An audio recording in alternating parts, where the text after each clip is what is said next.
You know, Election Day is less than 2 weeks away, and if you're like me, your phone is probably buzzing and vibrating a whole lot with robocalls and text messages. And you know, these calls are coming from campaign teams, consulting companies, and even politicians to hopefully secure your vote in this very tight presidential race here in Michigan. So I took to the streets to see how people in my neighborhood felt about receiving these forms of communication. Take a listen to some of their responses. Very annoyed.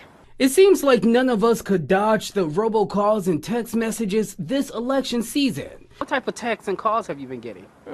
Just about who you're voting for and, you know, if you're a Democrat, if you're a Republican, independent or whatnot.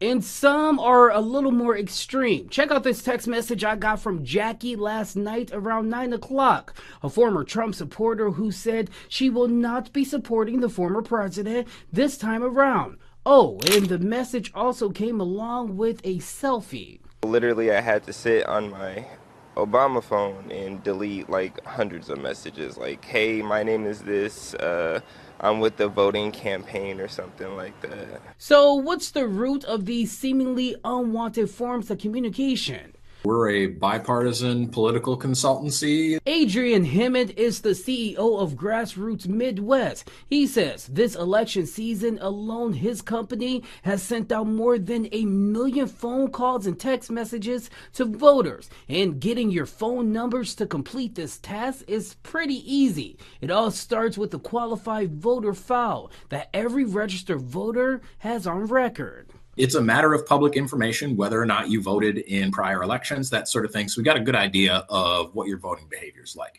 So then we're going to go out and we're going to buy more data about you. We can buy phone numbers. We can buy donor data to charities, separate from publicly disclosed political donations. We can buy basically all of the data that you and your viewers give away every day, right? When you download a new app onto your phone. The cost to do this, about a penny per person. And with it being so cheap, Hammond says you shouldn't expect the calls or text messages to stop. If anything, you should expect an increase since Election Day is right around the corner. You're going to get phone calls. You're going to get text messages.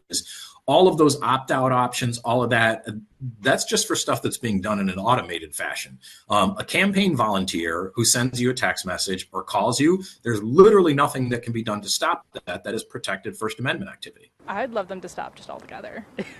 Reporting here in Lansing, I'm Larry Wallace, Fox 47 News.